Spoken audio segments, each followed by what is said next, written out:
Hey everybody, how's it going? Welcome to the show. I hope you're all doing very well. Good to see so many of you in the chat already. So yeah, all good. Just let me know, as always, if you would please, if you'd be so kind as to let me know when you can hear me and see what's going on and all that sort of stuff.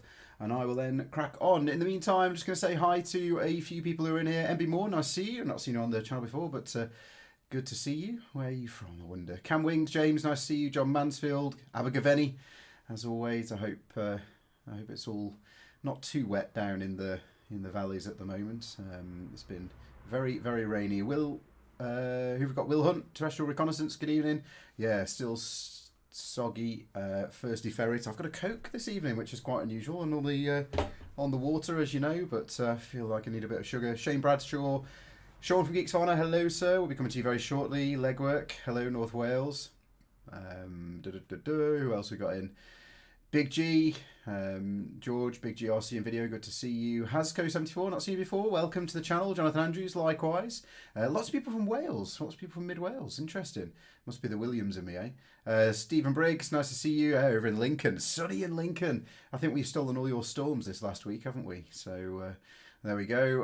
Who else? Gary 900R, good to see you. PG Aerial, nice to see you in here as well. Very wet West Thornton, yeah. I think it's been the kind of, that's just how it's been, right? The last few days. We're paying for the, what did we have? 8 weeks of nice weather during lockdown, and then here we are. As we said, was going to happen, I suppose. One of those things, as soon as we come out, for England anyway, as it is at the moment. Sorry for anyone who's still locked down, but yeah, there we go. Does anyone rate DJI's smart controller? Thinking about getting one for my Mavic Zoom from Big G. Personally, no, I don't rate it one iota, because you're then locked into the DJI ecosystem. But then lots of people have them and do think that they're really good, and the screen on it's quite good as well. It's very bright, and it does mean you're not using your device, your mobile device. So yeah, I suppose potentially, but. Thoughts, comments in the chat, please, ladies and gents, for Big George to help him decide whether to get a smart controller or not. Elsmeghead, nice to see you, sir. Rich Pinches, nice to see you. Oh, it's all just jumped all over the place. Who else we got in? Desmond's Donders, Steve Fuller, hello. Let's go again. Peter Campbell from iDrone Images, nice to see you. Darren Eleanor, Neil Whaling. Crikey, so many people. Matthew Hurst. Hey everyone, if you haven't, by the way, Matthew Hurst is one of our instructors. Matthew started doing some really cool videos on a YouTube channel that he's just started, where he's building, using old school techniques, balsa wood. What is balsa wood? Actually building model aircraft and documenting it all. So Matthew, if you want to, please drop a link to your channel down below, and let's get a few people watching those, because they are awesome videos, and it's nice to see someone doing it as you are. Tony Cashin, nice to see you. Paul Robbins, David Owens. Who else did I just see in here? Holmesy FPV, hello, sir. Crikey, so many people. Love it. I'll keep trying to get around to everybody. Mr. Curry 13, SJM the Drone Flyer, Panoramic Outlook, hello. Wales, yep, more people from Wales. There we go. Right, awesome. So yeah, just let me know that you can hear me okay, and I guess you can, because everyone's still in here. Right, tonight we are going to go over to Sean GEEKSVANA and have a chat with him very shortly, and after that we have got Graham Degg joining us this evening from Eyeup Aerial Solutions. He's in the chat at the moment, so make sure you introduce yourself again in there, please, Graham. Graham, an OSC holder, quite an interesting journey, and from the feedback you guys gave us last week, and over the last couple of weeks actually, on the channel, we are going to start getting a few different people in, and not just people who are doing it full-time, people who are being successful in the drone industry and not doing it as their primary job, which I think hopefully will come out this evening. But I don't want to steal the thunder from Graham, so to speak. But I hope you all had a good week, a really interesting week weather-wise so far. Excuse me. And yeah, I think, you know, a couple of bits and pieces gone on in the aviation world, and everyone who's joining at the moment, now you've not missed too much yet, just the introductions. We hit 5,000 subscribers as well a couple of days ago, so well, yesterday, so thank you ever so much to everybody who has been following the channel and supporting us so far, and I mean it when I say it, it means a lot to us, and to be honest, having just dropped over that 5,000 mark all of a sudden means that we've got a little bit more traction. That seems to grow all the time, and all of a sudden you speak to people, people at the CAA, and they know who we are, and I mean, they kind of did anyway at the CAA, but they now are looking at doing things with the channel and stuff like that. So it's really helpful. So thank you to everybody. Whilst you're here, it doesn't cost you anything. I just ask if you can click the like button for me on the stream right now. And if you are watching and you aren't already subscribed, just press that subscribe button. It really, really does help us out. And if you haven't seen so on the channel already, we have just when we tipped over 5k, we put on a 5k giveaway. I know lots of you here will already have PfCOs, GVCs, potentially done the A2 CFC. But we are giving away, or I'm giving away, a £699 package, GVC and A2 CFC combined. All you've got to do is subscribe to the channel and then drop hashtag Mr. MPW giveaway into the comments of that video. And next week, at the end of the aviation show, we will be drawing a winner for that. So yeah, check out the terms and conditions in the video. And I look forward to seeing who wins that and following the journey on the way through. So just a little bit to help you out. So there we are. One big thing I do want to do though, just and this is a little bit weird, right? And it's going to be potentially seem a little bit strange on a live show as to why I'm going to go quiet for 30 seconds or so. But for those of us, and it is the aviation show. For those of us who are staying up to date with everything, and hopefully you've kind of seen the news. Unfortunately, the aviation community lost another military aviator this week. Lieutenant Cage Allen, an F-15C pilot from Lakenheath, unfortunately crashed in the North Sea and was confirmed as having unfortunately passed away during the crash. So yeah, just I think if we can take a few seconds just to be quiet and just think about it, think about those that we've missed and that we've lost, and hopefully, through the education that we are planning on bringing to you on the channel and that we do in the drone world, I know, but there's a lot of full-sized aviation stuff coming as well. We can help prevent more accidents and incidents. Not obviously that this potentially was preventable by something that we could have done, but I think just a quick moment of contemplation, if we could, just to think about those that we've lost.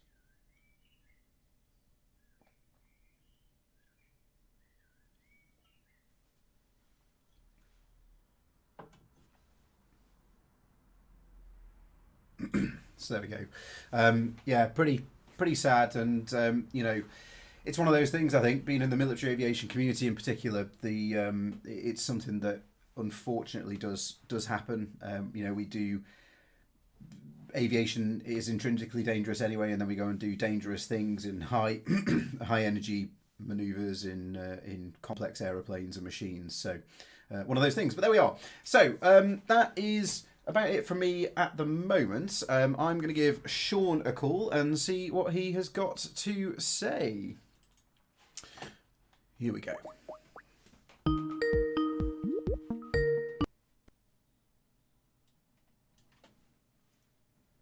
Hello, sir. Hello. How are you? I'm very good. How are you? Yeah, not too bad, thank you. Good. Not too bad. How's it all going? Yeah, I can't complain.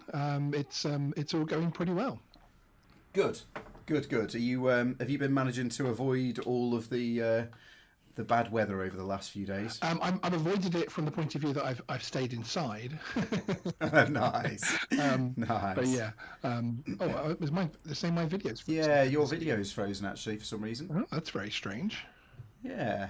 I'm dancing. You are frozen on my screen as well, which is very you're frozen on my Skype, but I can see I can see you moving on the stream. Yeah, isn't that strange? How weird.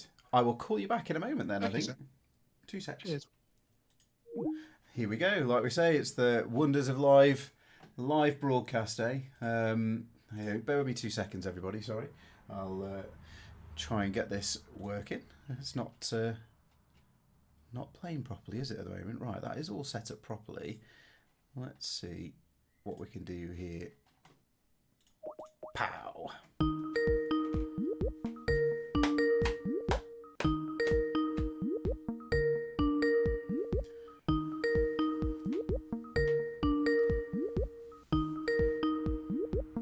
Uh-oh. Danger.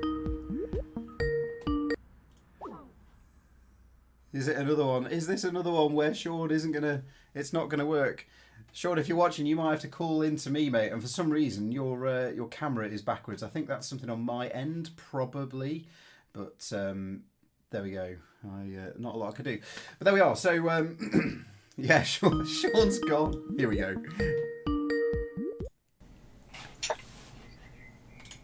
There we go. I can see you now. Yes. I'm actually using my mobile phone. Is my audio okay? It is. It's spot on. For some reason, whenever you call me on Skype, my Skype crashes. How strange. Yeah. It's just not meant to be. Indeed. Bastards. Spending all that time setting all this up, getting the lighting perfect, and then here I am on my Huawei mobile phone. Oh dear! It's my secret mission to degrade the quality of your streaming. Yeah, that's what it is. Thank you. I really wholeheartedly appreciate it. That's okay. There's no problem at all. So I don't give people vertigo. That's it. Well, we'll I'll go full screen for a bit, and then I'll keep dropping it out. So yeah, there we go. It's another one for the blooper reel, Els Meghead says. It seems like we have them every week. At least I turned my microphone on this time. That's very true. I've gone very loud. Okay, sorry. It's probably because I'm shouting, but I get very excited, right? So there we go. Cool. So yeah, good week. I am very zoomed in on that. I just saw myself on the screen. There we go. That's all right. Yeah, it's been a very wet week. I've been a bit under the weather myself actually, so there hasn't been too much content on the channel. But there's a lot more coming up. New video dropping tomorrow, and then back to our almost daily schedule, which is punishing but fun. I found so far. But I know you've gone through that, having doing the almost daily sort of cycle before. Yeah, that's it. And we, the plan for us was that we would do the dailies up until 5k, and then and now it very much switches over to like today. We chatted on the phone very briefly. I was out shooting all day today. That'll be in the edit tomorrow, and it'll probably go live on Monday. So I think we're probably now going to drop to, and this is from the feedback actually that everyone gave us last week and the week before when we asked for it. I think people want higher quality stuff, and they're happy to take less frequency if it means more useful content. So that's it. So we're going to do no waffle, no talking, no nothing on UAVHUB. So we set that channel up. So that'll be the kind of daily regulation stuff, and that will mean that we can switch this over to aviation and hopefully more useful stuff for you guys. Yeah, that's it. So how to get the best out of your drones and all that sort of stuff. So I'm really looking but yeah, it's pretty savage, isn't it, doing the daily thing? Yeah, it can be. I mean, I enjoy it. Obviously, I have a slightly wider genre than you, that I can do anything drone related from anywhere in the world, whether it's regulation or not. So I've got a lot more to go from. But yes, it is still a lot of work, especially when you're obviously keeping other businesses and jobs going as well. So yeah, that's it. And I think that's one of the big things, isn't it? Like, people, once you start to build up a following, I'm finding now, people, quite rightly, I think, because we're the same, they come to expect things from you, and that puts more pressure on yourself. And actually, I was like, how can YouTubers get burnt out? That's ridiculous. But actually, not that I'm a YouTuber yet, but you can kind of see how it happens, because you can unfortunately, and yeah, I'm the same. I've had a few very nice subscribers, and actually other creators reach out this week to say you've been quiet this week. So it's nice to notice. It's nice that people notice when you disappear for a little while. You do sometimes wonder if you just stopped, would there be any response? Yeah. What will people do when you're a small channel? So it's not like there's tens of thousands of people waiting for your videos. It's sort of so if you just stopped, does anyone notice? So I'm very pleased. Thank you to the people that have reached out. Very pleased that my absence was noted, even for just a few days. That's it. So, mate, what have you picked out from the news this week then? What have you been talking about on your channel? The last video we put out was actually on Sunday, and that was regarding the Mr. and Mrs. Gate from Gatwick. Of course, got their compensation package through from Sussex Police, which the package itself amounted to about £200,000. but I think their portion of it was about 55,000 that they'll actually get. The rest is on fees and everything else, court costs, etc., which is not much fun for them. No. So yes, but I think as well it's good for them because they get that 200,000 figure. I think is good, although it's misleading from the point of view it's not what they personally get. I think it's good because it's a big headline number, so it's been picked up by the mainstream media. So there's a bit more notification out there that Gatwick isn't necessarily what people think it was, and that certainly this couple had nothing to do with it. Because although I think it got covered quite well in this country, that of course they were innocent. Once it drops off the news cycle, it's impossible to get it back in the news in America and everywhere else like that. So, as far as their good name is concerned, I'm glad that's come back around a bit for them. Yeah, definitely. And I mean, I think the whole investigation now under an FOI is close to £1 million by the time you factored in. That's right. And I think it's, you know, I mean, for anyone who's been watching the channel for any length of time, they'll know my stance on the whole Gatwick thing, or not. And someone's just put, do you believe there was actually a drone at Gatwick? Absolutely not. No. There's no chance. There's no chance. There is no chance that the world's media, all of the security footage, all of the trained people in the airport who were actually look out for these things would have spotted it. You then add the fact that they had elite police units and army snipers looking for a drone. There's no way those guys would have missed a large commercial drone, or certainly would have also captured it on film and had a lot more evidence. There's just 0% chance. That's it. Unfortunately, the costs are set to rise, of course, because they're now opening an investigation into the investigation. Nice, which is excellent news. Although it doesn't stop the damage that it's done to the industry and the hobby. No, it doesn't. It doesn't, and it won't go anywhere. It won't find anything genuine out. So it's just unfortunately going to be a little bit more of taxpayers' money poured down the Gatwick drain.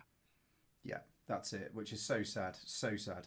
But again, like you say, hopefully it clears their name internationally, and also, again, puts that focus on the fact that it actually didn't happen. And people are saying, you know, 10,000 cameras around the perimeter. Here's the thing, right? There were 140,000 people displaced in that first 24 hours at Gatwick. And my question was, because I went on, called into the BBC News and everything within a couple of hours of it all happening. I don't know if you remember that going on. Yes. And I took my phone out of my pocket, waved it around and said there are 140,000 people stuck there because of this drone, and every single one of them has one of these on them with one of those on it.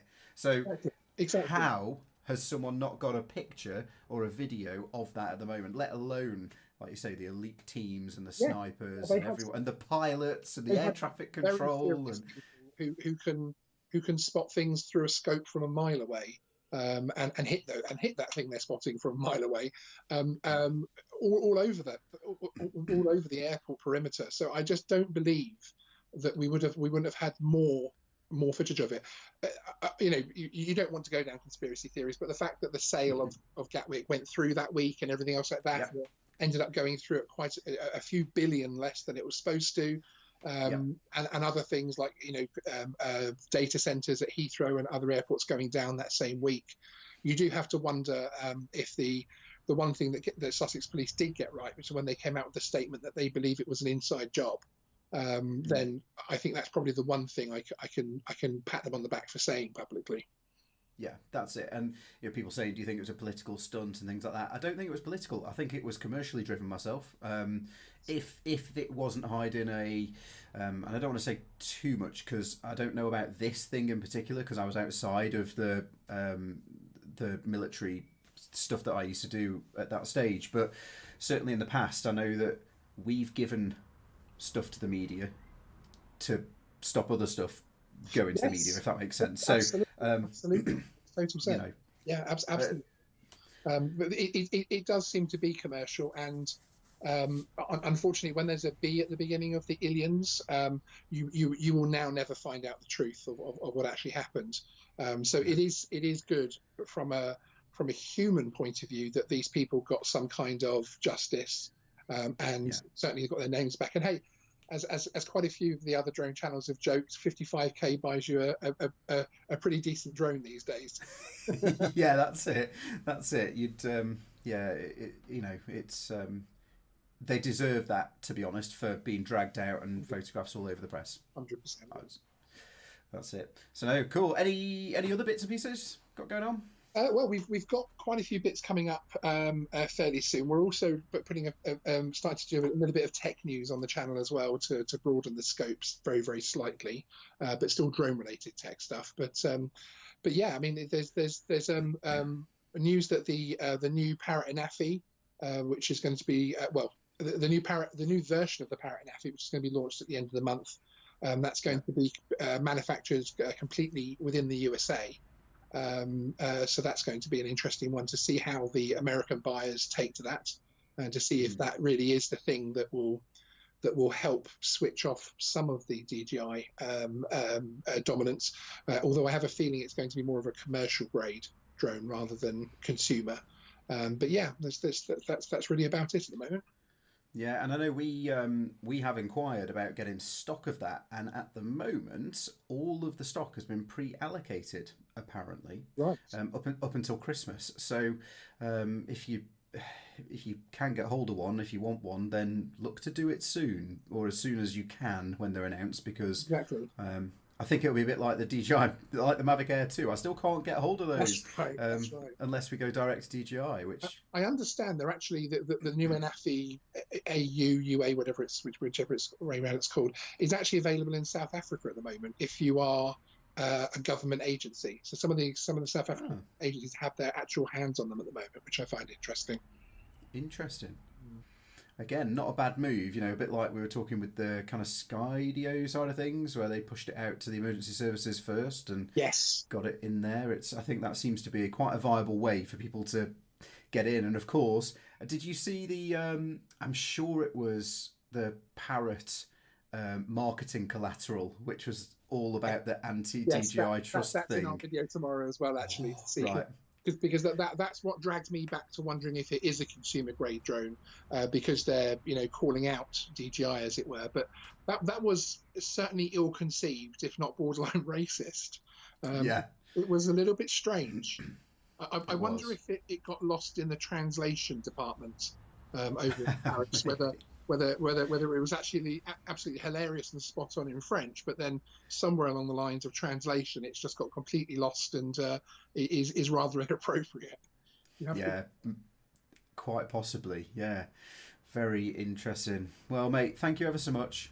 Sorry to drag you onto your phone and crash your computer and stuff. No, I don't mind. Everything else is working, and it is only when that Matt Williams calls me. But there we go. How strange. I think what I might have to do, if you come in live, we'll talk about it offline. Yeah. I'll get you to call me, but there we go. It's all cool. Mate, thank you ever so much. How can people catch you? Your link is in the chat, so please go and support Sean afterwards. But how and when can they all see you next? Next, there's a video out tomorrow about the Parrot. It's got some exclusive photos of the actual model itself, along with some video of it as well, which is quite exciting. And then into next week, we've got lots more exciting stuff coming up around the DJI drones, the mini videos, etc., which are proving very popular at the moment. Nice. Great stuff, mate. Well, listen, thank you ever so much. Thank you. And I hope you feel 100% again very soon. Thank you very much. Ace. Right, mate. Catch you soon. Ace, always good to catch up with Sean. Like I say, don't forget to go over and support him on the channel, please, over at GEEKSVANA. And hopefully we see him feeling right as rain again very soon. Okay, so I'm going to give Graham Degg a call very shortly. It looks like my volume's dropped down again, so I'm just going to try and boost that back up again.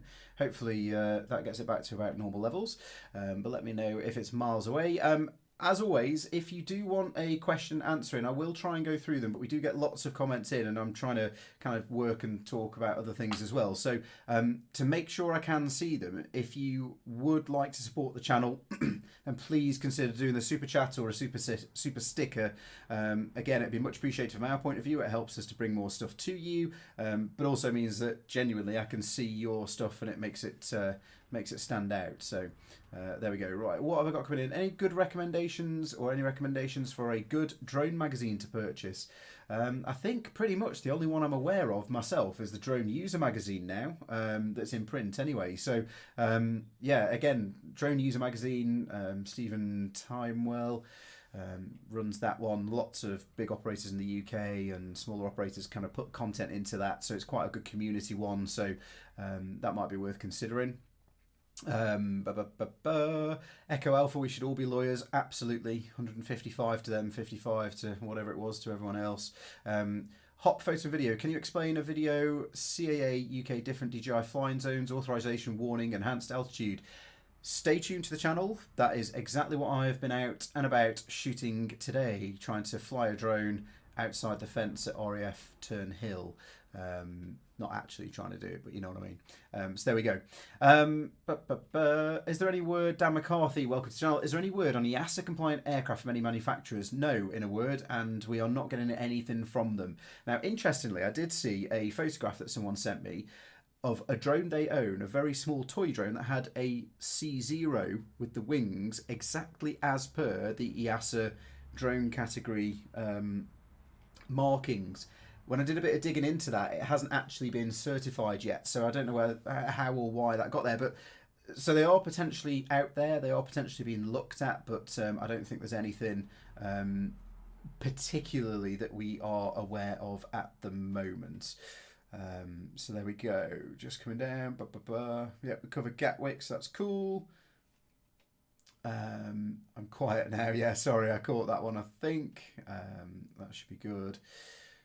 Following up Dan McCarthy. Yep, thank you. El Smeghead, thank you ever so much for your super chat. £2 into the channel. You are a hero, sir. Thank you very much. Forgot to ask a question. You can crack on and ask one if you want. Is there a minimum number of hours currency PfCO you need before applying for an OSC? Let's, on that point, call our next guest, Graham Degg, and I will ask him that exact question for you. So, bear with me a second. I'll try and get him in here. Here we go. Now, hopefully this works. Let's see if we can get 2 for 2.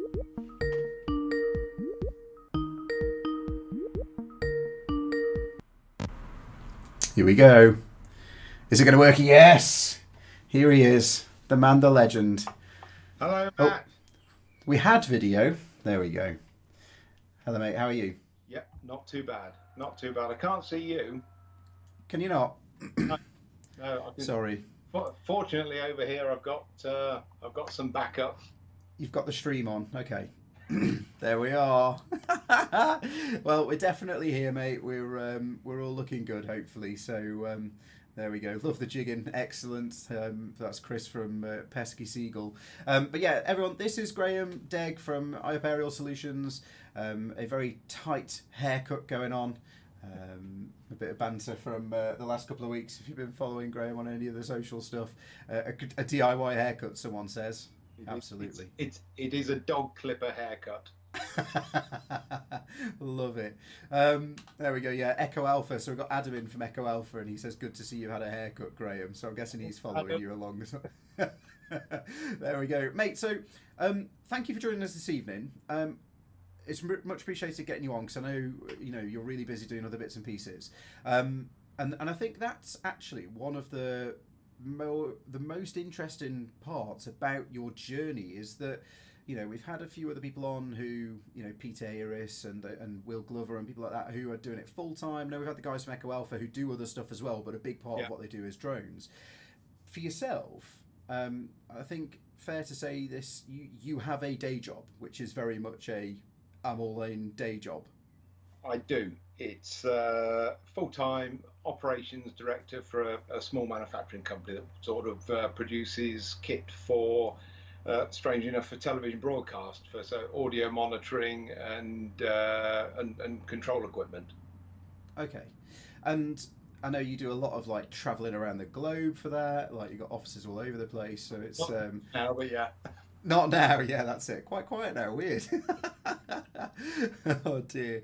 But around that, I think when was it that you bumped? Well, I mean, you came and did your training, I think, with us 2017? 2016, round July 2016, it rained.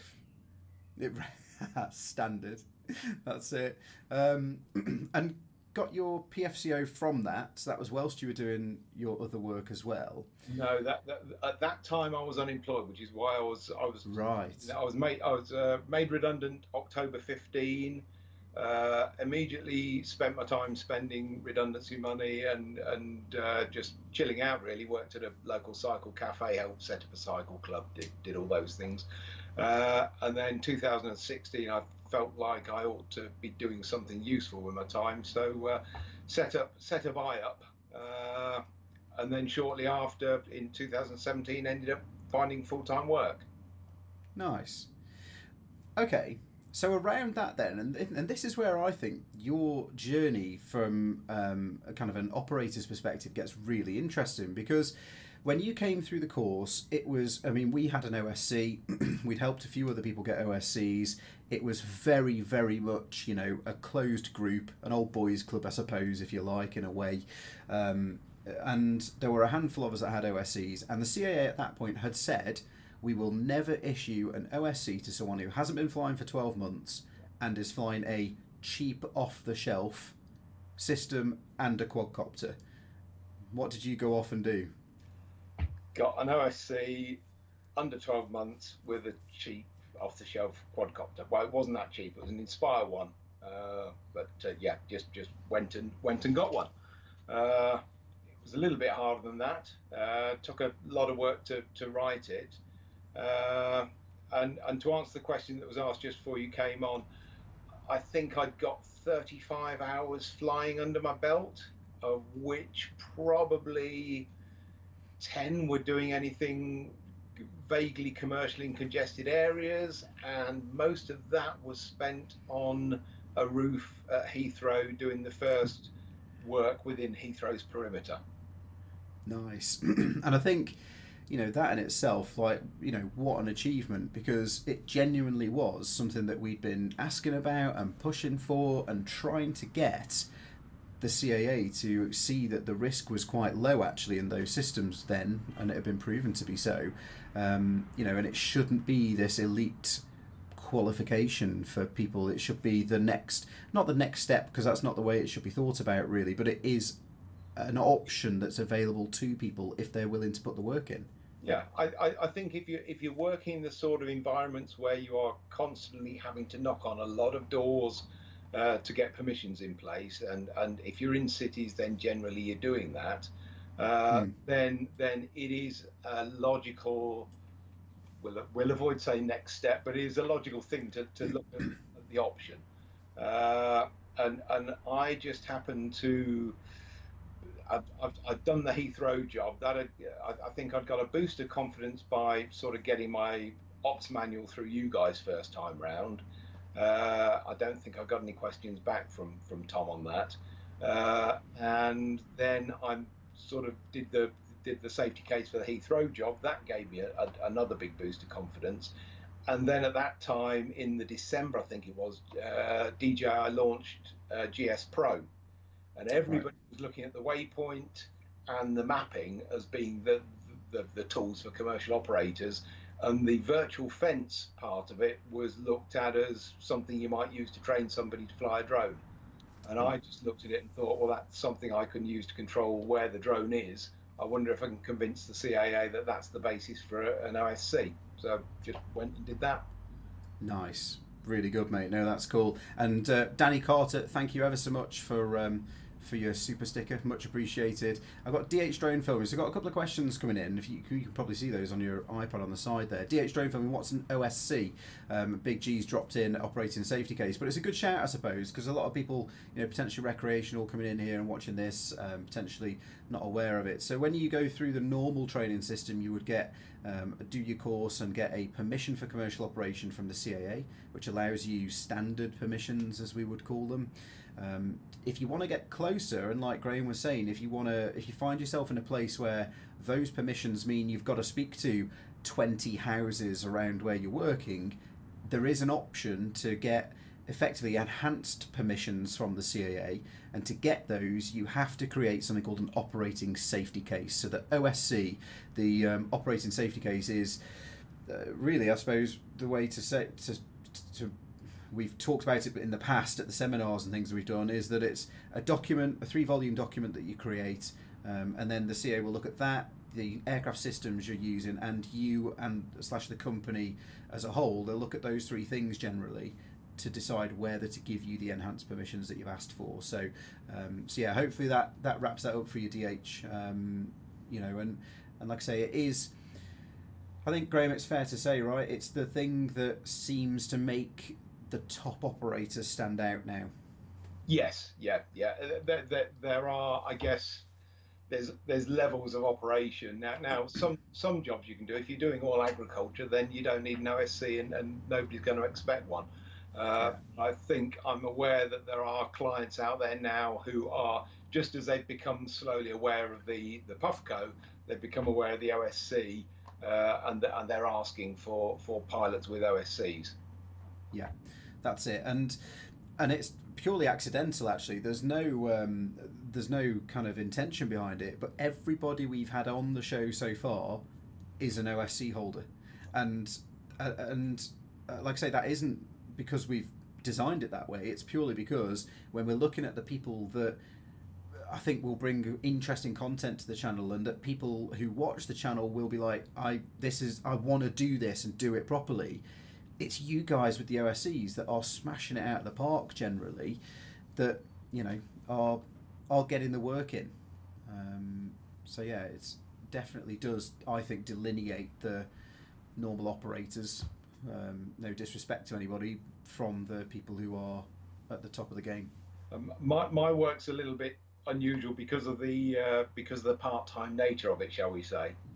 Yes. Yeah, definitely. So when I got the full-time job, it really was a case of sort of settling in there for 2 or 3 months to see what the job was like, and what sort of draw that would have on my spare time. It's a 90-mile round trip, so I didn't know what the commute was going to do to me.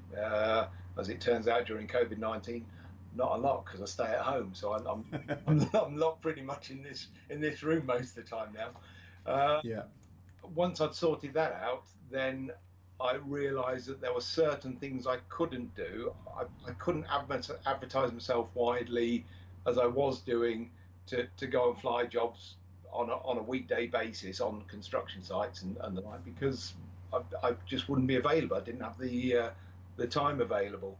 So I sort of realised I had to pivot what I was doing and use the skill set I got in putting the manuals together to create an income stream. So I sort of turned myself into somebody who can train and provide consultancy on how to gain an OSC and how to go through those steps with the CAA.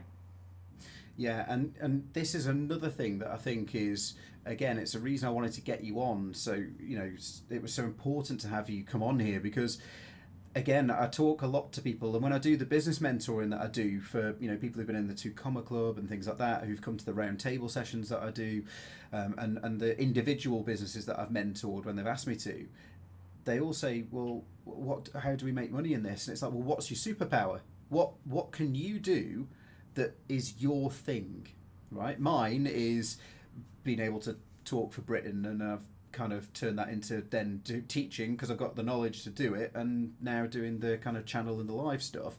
You know, for yourself, because you're of that mindset, and once you've got that knowledge, you're like, bang, I can do this. Like you say, it's so cool to see that you've pivoted and done that whole process. You've done that, right, this is my superpower, whether this is how you thought about it or not, and I can make some revenue from exploiting that. Yeah, and the nice thing is that I also get to, because I'm now known in certain parts of the industry for having a decent OSC myself, then I can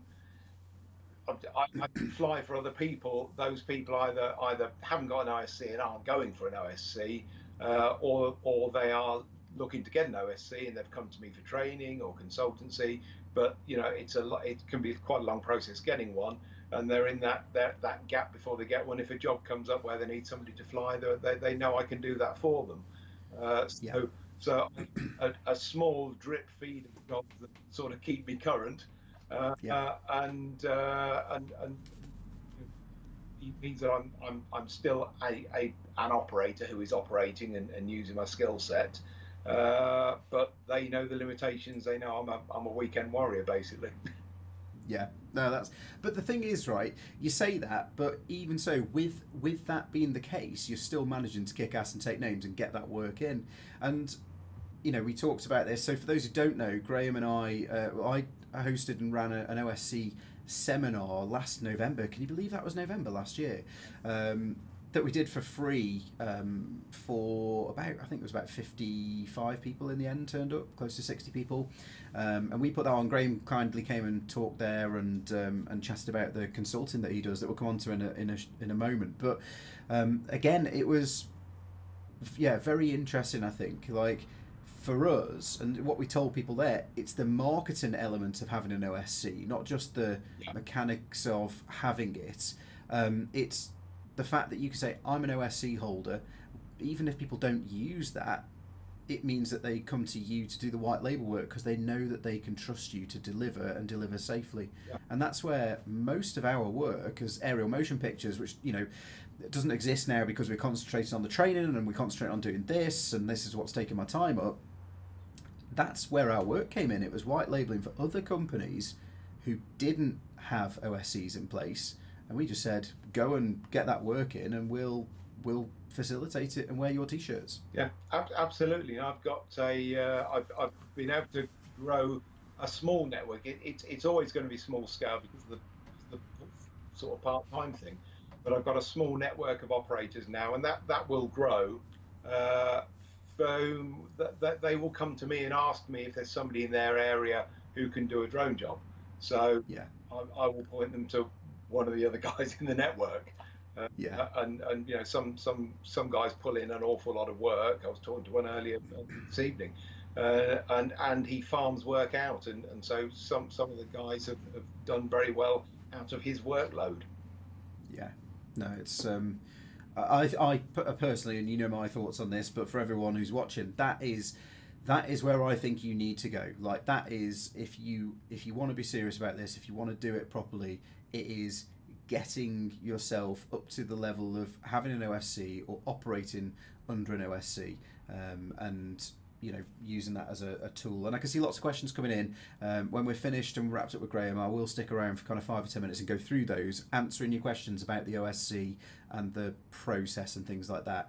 Graham, do you mind me just asking, and feel free to not disclose it if you don't want to. It's the typical journo thing, right? Put you on the spot. And although I've prefaced it with that now, so I've screwed it up. Would you mind sharing kind of what aircraft you do have and what kind of permissions you have on those aircraft, just to make people aware of what is within the realms of possibility? I've got sort of aircraft that an awful lot of people will have. So I've got a Mavic 2 Zoom on loan from my great mate Pete Bourne. Thank you, Pete, if you're listening in. So I've got that on loan. I've got a Phantom 4 Pro, Inspire 1, which is probably going to go to the graveyard. That's retiring. But I've got an Inspire 2, and I've just got an M210 with a Z30, which I'm in the process of getting added to the OSC because, of course, new platform, you have to add the platform on. So that's the collection, and the OSC is, crikey, what is it? It is takeoff and landing down to 5 meters. That's platform dependent, but you can do an awful lot with the smaller platforms. 10 meter on the larger platforms, and I'm trying to get that changed this time around as well. Down to 10 meter operating on the small platform, 20 meter on the large platforms. Which is absolutely fine for the work I do anyway. 50 meters from crowds, organised open air assemblies of over 1,000 people, which we won't have any of now for the next 10 years. Yeah. And what else? Yeah, I can go up to 750 feet and do doing an inspection on most buildings in London. If we did the Shard, then we'd have to budget for a bit more and get permission up to 1,000, but I suspect it would be forthcoming. Nice. So really, really solid set of permissions, you know. EVLOS down to 1.5 kilometres. Wow. So it's the full gambit, really. Yeah. You've got what everyone wants, Yeah. Which is really interesting and really useful, I think. And you know, so yeah, Graham is the man to speak to if you want that information. Speaking of which, one of the things you do in terms of bringing in revenue and not just doing your flying, you do offer a service where you consult and help people understand the process rather than being a template and download and all that sort of stuff. You help people understand what and how to get an OSC. Is that right? Absolutely. So there's various levels of it. At the most basic level, it's a training day, and I'm doing one on Saturday. And I'm place spare because somebody's postponed, so I'll see him later, probably next. But we've got a place. We keep it small, so there's a maximum of 4 people, and I have this golden rule which the CAA understand. They know I do this and they understand how I do it, and they've never expressed anything other than satisfaction at that. And what I do is I ensure that I always see the people I'm doing the consultancy with. I want to look them in the eyes and make sure that they've understood what we're talking about. So the training's online, as you'd expect in these COVID-19 ridden days. Ordinarily it's in the annex at the back of the house, but this way it means I don't have to buy the pizza and the Danish pastries in the morning. Nice. So and we basically go through what the CAA are looking for in the process. We talk about mitigations, we talk about how it needs to be built around your business and all those good things. And then you get access to a very exclusive little Facebook group which has got access to materials that can help you, specifications for aircraft to help you with your volume 2s and all sorts of nice goodies. And you can take the information from the training, take that information from Facebook, put it together and create a set of manuals. Nice. Beyond that, I can do one-to-one training, which costs a bit more because it's one-to-one, and we look at your specific operations and we talk about the mitigation, but it's all very focused. And then we can work that for companies who've got multiple pilots, because that brings in a whole load of different aspects of control and management and how you deal with that. And then I will write manuals, but you don't get away without doing the day's consultancy. And generally it will be for larger organisations or people who can really show me that they get the safety thing. And larger organisations tend to have training in place and they have controls anyway. So that's less of a concern, I think, both to me and the CAA. Yeah, no, that's great. And where can people find out more about that, and where can you get this space sold for you on Saturday if it has become available? If you want the space on Saturday, be quick, and I guess you can look me up on Facebook, PM me, or if you ping an email to info@Eyeup, which is EYEUP.camera. Nice. Could you be so kind as to drop that into the chat for everyone, please, so they can drop your website in there and stuff. It will be in the video description as well once we finish. I'll drop it in there. But yeah, that's it. So there we go. No, mate, thank you ever so much for joining us and running through. Take care of yourselves. Yeah, that's it. And I just think, again, really important to see two things, I would say. The idea behind your superpower and pivoting to match that. It might not be flying the drone, guys, which is the thing that makes you your money. And I've found that, right? I made a lot of money flying drones. I made a lot of money training people. We're on the way to building a huge community, which doesn't make any money really at the moment, but eventually we'll be able to monetize in some shape or another, hopefully by sponsorship from other people, which means that I can talk, which is my superpower, right? So yeah, so there we go. So it's that, and it's the fact that you can get, if you put the work in and you understand the process, you can get an OSC from a cheap, off-the-shelf consumer drone, as long as you understand what the aim is. And you don't need hundreds of hours. You need a safe methodology. That's it. No, perfect. Mate, thank you ever so much. No problem. Thank you, guys. Enjoy the rest of your evening. I hope the course goes well at the weekend. And yeah, look after yourself and stay safe. Take care. Cheers. Cheers, dude. Catch you in a bit. So there we go. That's Graham Degg from Eyeup Aerial Solutions. He will drop his details into the chat for us below. I hope that was useful because, like I say, a lot of people, a bit different than what we've had on before potentially, but actually in the same thread, I would say, a lot of people asking about OSCs, asking about how to get them, lots of questions about, you know, what you need to get, because you see the people like myself and the people we've had on already who've got thousands and thousands of hours, you know, years and years and years of flying in full-sized and in the kind of model world and the drone world. But actually, if you get things right, if you understand the process, if you understand the system and you do it correctly, it's open and available to everybody. So please go and check out Graham's information down below. I can see that there are people asking for seminars and things like that. Again, we did that last year and offered it out for free as one of the kind of perks. When we hit 1,000 subscribers, that was what we did. We put an event on for the kind of 55 to 60 people, and it was a whole day of training, no sales or anything in there. It was a really interesting day. We even had competitors and stuff turn up. I didn't care. It was just really good to get everybody together. If you and we won't be running that again, I'm afraid, but you can get the same training over at mrmpw.com, and there is an OSC product in there which effectively walks you through the training that we did on that day on steroids. So go and check that out, and if you are interested, it will really help support the channel if you purchase that. But again, you know, go and check out Graham's training as well. There we go. So again, I will take a few minutes now to run through a few questions, 5-10 minutes or so. If you want me to try and get to your question before we finish, then drop it in as super chat for me, and thanks to those who have done so already. It is very much appreciated. DH drone filming, yeah, hopefully that all makes sense to you now. I've seen a few bits about Eden Valley drones. I saw something about DJI aircraft climbing over water.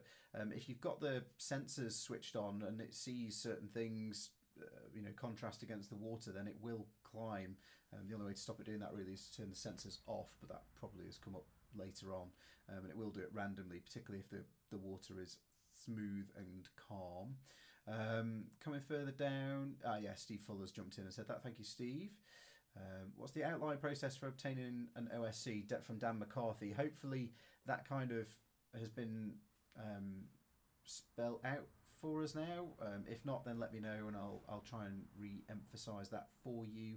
Stephen Briggs, I'm a little confused with the future of OSC, with the future operational authorization you'll receive from gaining a GVC, as you can have bolt-ons to it. Shall the OSC still be valuable? Quite an interesting question, actually. So the CAA originally were going to get rid of the OSC system on the 1st of July this year when we switched over, because the idea was that the GVC would be available and the bolt-on modules like extended visual line of sight, beyond visual line of sight, flight over congested areas, flight over people would have been available. And actually we, as an RAE over at UAVHUB, the other business I've got, we did get ourselves in a position where we could have opened up module 1, so extended visual line of sight, straight away. The CAA actually, when they audited us, said we are not going to allow the companies, the RAEs, to get the extra bolt-ons yet because the framework isn't really opened up. And actually, the roadmap exists from EASA, but the bolt-ons moving forwards don't yet. So I think, so quite rightly then, the CAA said, you know what, we're going to keep the OSC pathway open, and personally I think it's going to be a couple of years before that disappears. So the only way to get these better permissions at the moment is to have a PfCO, either by having the NQE certificate or an RAE certificate. So that'll be doing your old PfCO course or the new GVC course and getting those bolt-ons. The only way you can do it, sorry, that's in the future. The only way you can do it now is by getting an OSC. So it's PfCO, then do the kind of extra work to get an OSC. And I think most of us, the permissions we want aren't going to come for about 2 years at the earliest. So when that happens, arguably there won't be as much value in an OSC, but up until then, it's a bit like right now. You know, we get the question every day, is it worth me getting a PfCO? Do you want to make money from a drone this year? Well, yeah, of course I do. Then you need a PfCO. And it's the same with an OSC. do you want to have better permissions for the next at any point in the next 2 years? Well, yeah, okay. Well, you're going to have to get an OSC. So hopefully, Steve, that answers that question for you. Sorry, Mr. Coy, I missed your question. Is there a typical type of job that you get with the OSC, Graham? I think a lot of Graham's stuff is in and around places like London, cities like London. He might be able to drop it in down below for us, actually, if he's still around in the chat, where he then can kind of fly. Oh, sorry, I'll just notice my volume's a little bit low again, guys. Here we go. Hopefully that boosts that up a little bit. That's gone really low now. There we go. Yeah, so I think doing things like that in congested areas where he can go higher and do inspections and filming and things like that is what he does. But hopefully he can drop that in down below. Sean, how long does the OSC last? Is it permanent? It's annual, like the PfCO is. So and the CAA generally want people to have a PfCO with the normal permissions, the standard permissions on, and an OSC separately. And that's not from a revenue point of view. It makes it easy for you and the CAA to understand which framework you're operating under. And actually, it's a lot simpler to do the PfCO work. Like when you are actually flying commercially, doing PfCO work under a normal PfCO is fairly straightforward. When you then add in the caveats that you have to put in place when you're doing OSC operations, it makes things a little bit more convoluted, shall we say, quite often. So having them separately, we always found was really useful, and actually that's what the CAA would like us to do. Went to seminar and it was brilliant. Excellent. Thank you, Chris. Pesky Seagull. Old Fart with a GoPro. Hello. You can catch up. That's no problem at all. David Bednam. Greetings from Cyprus. Hello. I'm sure it's nice and warm there. Got married in Cyprus. Dan McCarthy. Does weekend work actually have advantages? Things like access and involve people in an industrial context? Possibly, yes. It's certainly something that we used to use under our OSC to fly in places like Bank in London. We've done that at the weekend, and other cities as well that are generally a lot quieter. But also, like you say, industrial areas. And it's something that we actually cover on what was the PfCO course, now the GVC course. One of the example places that we get people to look at, potentially, if you've been through that version of the course, was about an industrial area, and one of the mitigations we say is go and do it at the weekend because it'll all be closed and locked down generally. So there we go.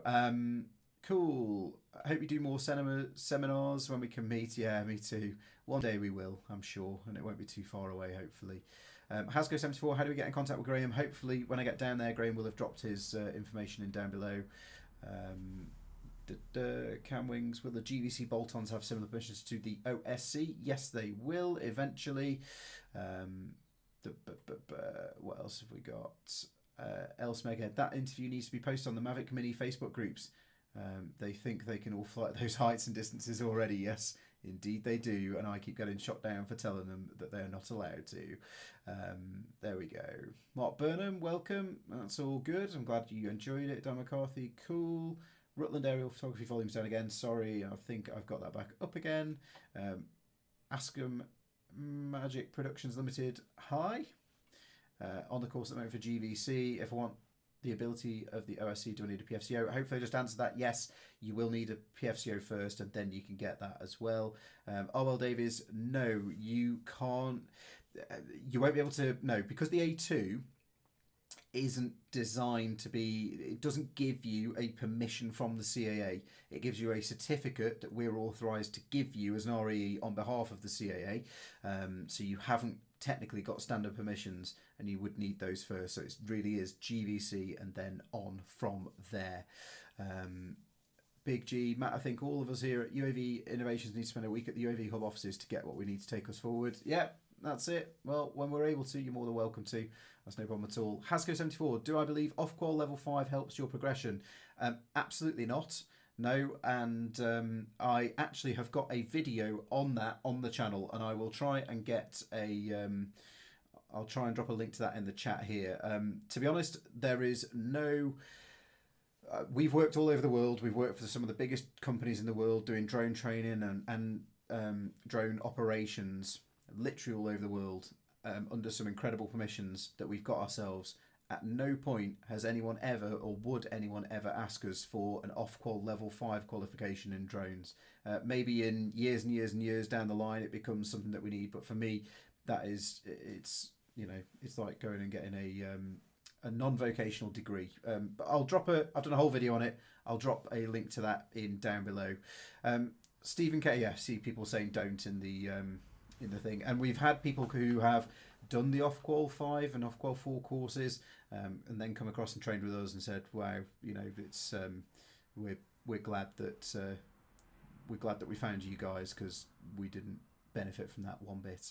Stephen Cable, really sorry, late to the party. What does OSC stand for? Operating Safety Case, sir, and it is the next step on, effectively, from the permission for commercial operation. You get your standard permissions and then move on and get an operating safety case by building that up. So yeah, there we go. Ladies and gents, thank you ever so much for joining us tonight. Please don't forget to give the channel to give the video a like. Just press that like button now before you go. For those of you who are in here who maybe aren't aware of this, drop on over to the channel and watch the 5,000 subscriber video. We are giving away a GVC and an A2 CFC combined course with £699 to someone. We'll be giving that away this time next week at the end of the show. And quite excitingly, I have got my good friend Aaron Fitzgerald, who is one of the Red Bull Flying Bull aerobatic pilots, one of, I think, only 4, but he'll tell us when he comes on, 4 aerobatic helicopter qualified pilots in the world. He flies the BO-105 for Red Bull, and does a lot of like high-end films and things. Aaron and his crews film them, so he kind of does the Red Bull stuff on the side, which, what a wicked side job, right? But I've got Aaron joining us next week to talk us through his side of the filming world, and we're really excited and super privileged to have him on, because he's as you can imagine, a really busy guy. He's going to be joining us from California, so yeah, it's going to be super cool. And the kind of Aaron and I worked together 3 years ago out in Bermuda. He was flying one of the camera helicopters, so yeah, we're going to get him on. Come and join us next week. Please spread the word about that. That's going to be really exciting. Yeah, and then we'll be doing the draw as soon as we finish there. But yeah, Dan McCarthy, £2 in. Thank you ever so much, sir. It's very much appreciated. But there we go. Guys and girls, have a great week. Look after yourselves. Take care. You got me at California. There we go. Yep. One not to miss for sure. That's it. But there we go. Have a great week, everyone. Fingers crossed the weather gets better. It's meant to next week, so it might be a hot one when we see you next week. But there we go. Fly safe, everybody, and blue skies.